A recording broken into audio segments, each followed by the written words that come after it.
What if you want to try vagus nerve stimulation? What are your options? I offer Daith piercings, but there are methods available on the NHS, one of which is surgically implanted stimulators. This is something between the size of a coin and a stopwatch. They implant just about here, just below your collarbone, and they make another incision in your neck, and they run a wire to connect it to little probes that they attach to your vagus nerve. This is done under general anaesthetic. They switch it on about 2 weeks after they've implanted it. It will have set cycles on which to generate its pulse. That would be, for example, 30 seconds of activation for every 5 to 10 minutes of inactivity. But you can ask it to give you a boost immediately, or you can ask it to delay with the use of a magnet, sometimes in a bracelet, that you run over the generator. The reason you'd want to ask it to delay is because it can have some effects on speaking and eating. So if you're about to sit down to a nice bowl of soup, you don't necessarily want the pulse generating right then when you're trying to swallow your soup. It was begun being used in the late 90s in America for epilepsy, and then in the early 2000s for depression, and then in 2015 for weight loss. It treats a lot of other conditions, but I'm just going to focus on the method of getting the stimulation in this video. There are the usual surgical complications like pain from having been operated on, the risk of infection. Some people find that they have difficulty swallowing for a while, or vocal cord paralysis. These things are rare, but they do happen. Then there are the side effects from having the device. Now, for some people, these lessen. Some people, they find it's to a level they can cope with. For some, it's disruptive and they have the device turned off for a while, or permanently.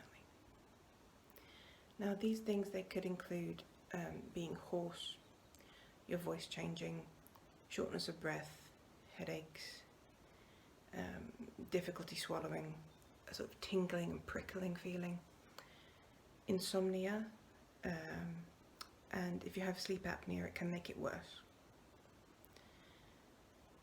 You don't get any of these side effects with a Daith piercing.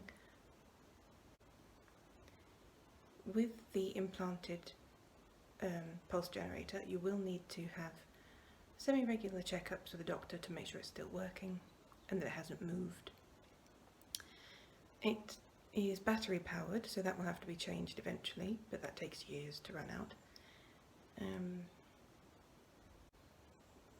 The pros for having the surgically implanted vagus nerve stimulating generator is that you don't have to remember to use it, it's automatically set. This is also a benefit with the piercing. Unfortunately, there are cons to it other than just the side effects and the complications of surgery. It is disruptive and needs to be paused for you to be able to have a conversation without it interfering or to give a speech. And if you were going to have any kind of medical testing that involved an MRI, for example, you would have to consult your doctor to see if your device would be affected by that, because you wouldn't want to have one medical treatment that would cancel out another one. The last thing to mention is how easy it is to get hold of one of these devices. What I've been able to find is in relation to epilepsy, which is what it was first used for. In the UK, you need to have an epileptic condition with seizures that isn't responsive to medication, or where the medication gives you side effects that are untenable. You can't live with those side effects. And you need to have tried brain surgery or not be a suitable candidate for brain surgery. With the Daith piercing, it's constant stimulation to the nerve, but you don't feel any of it because there's no electrical pulse. It's manual. It's physically poking the nerve and stimulating it that way. There aren't any side effects because it's not coursing electricity through your neck, and there are very few requirements that would mean you weren't able to have it done.